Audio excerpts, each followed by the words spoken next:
So what exactly is an early 50s Chevy third arm? It's this piece right here. It connects to the bar, comes off the steering box here, goes down to a coupler that both tie rods hook to. I've already got one tie rod off. Here's another. And then it's got a pivot where it bolts to the frame with 3 bolts, one of which is straight through, 2 of which are threaded. And what happens is these get worn out so that there's play in here. And when there's play in here, it feels like the steering box is loose, when in fact it's this third arm. The other thing to worry about with these is these balls that go on the end. These balls wear out. So you have to check to make sure they're not worn. Probably the shop manual has the specs as to what those balls should be. So just took this one out of the 50. It's going into the 52. And the last thing I have to do is take this tie rod off.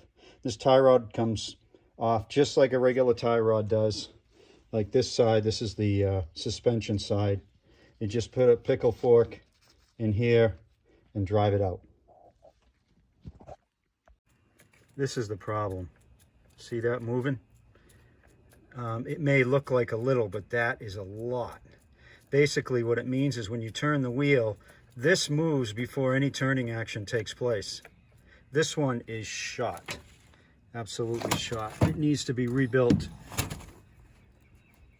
which at this time I'm not going to do.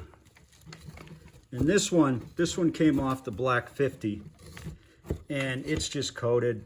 This thing sits under the engine, so if the engine has any kind of oil leak, it just gets covered over the years with oil.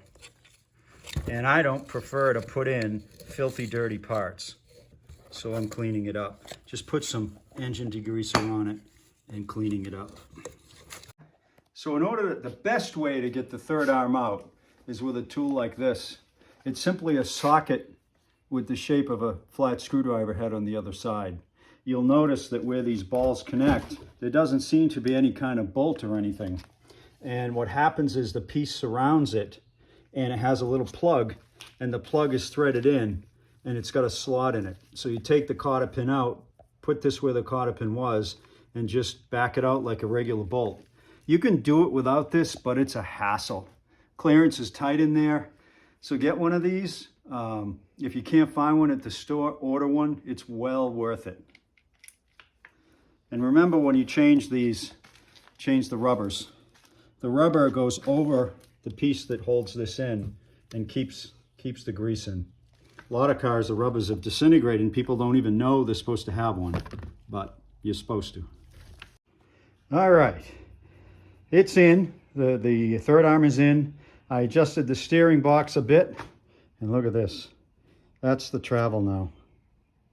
That is amazing. And you can see, just doing that, the wheels are moving a little bit.